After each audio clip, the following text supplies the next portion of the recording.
back and forth of the North Pole of Earth. This severe wobble lasts for 9 days. The North Pole of Earth thus flings away when the magnetic North Pole of Earth comes up over the horizon, and then rebounds back 12 hours later. The severe wobble, thus, will merely be an exaggeration of the existing wobble. Then the Earth assumes a static lean to the left for 4.5 days.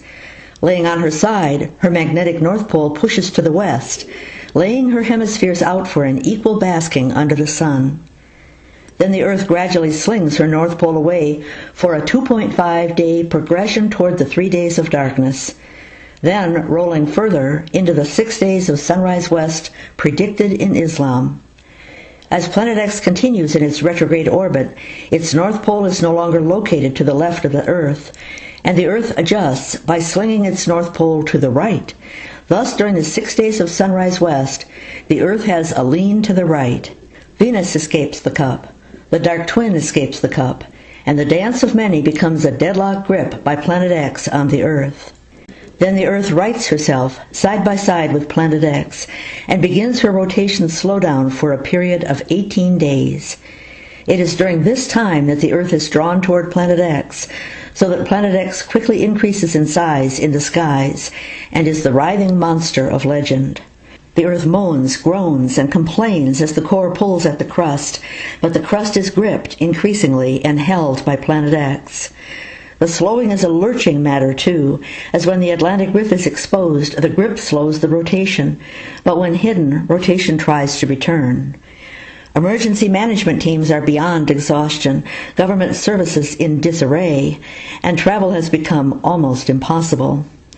The Earth slows in its rotation and actually stops.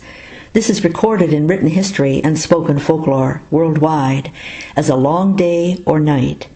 Rotation stops with the Atlantic Rift facing Planet X. Therefore, the long day described by Joshua and the long night described by the West Coast Indians. Rotation is stopped for 5.9 days. During this week, the size of the approaching Planet X horrifies those on the daylight side of the Earth.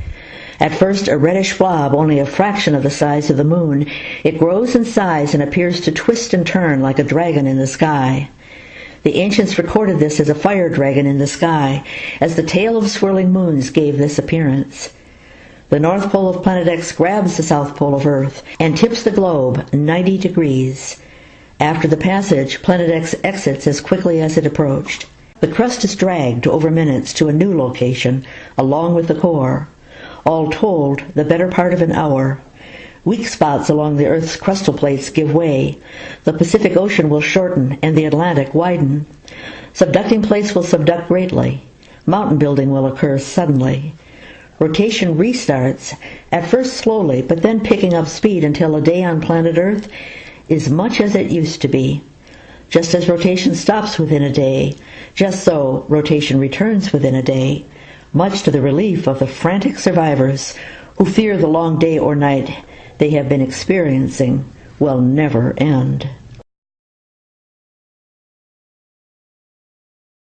The severe wobble that starts the last weeks is a flinging back and forth of the North Pole of Earth. This severe wobble lasts for 9 days. The North Pole of Earth thus flings away when the magnetic North Pole of Earth comes up over the horizon, and then rebounds back 12 hours later. The severe wobble, thus, will merely be an exaggeration of the existing wobble. Then the Earth assumes a static lean to the left for 4.5 days. Laying on her side, her magnetic North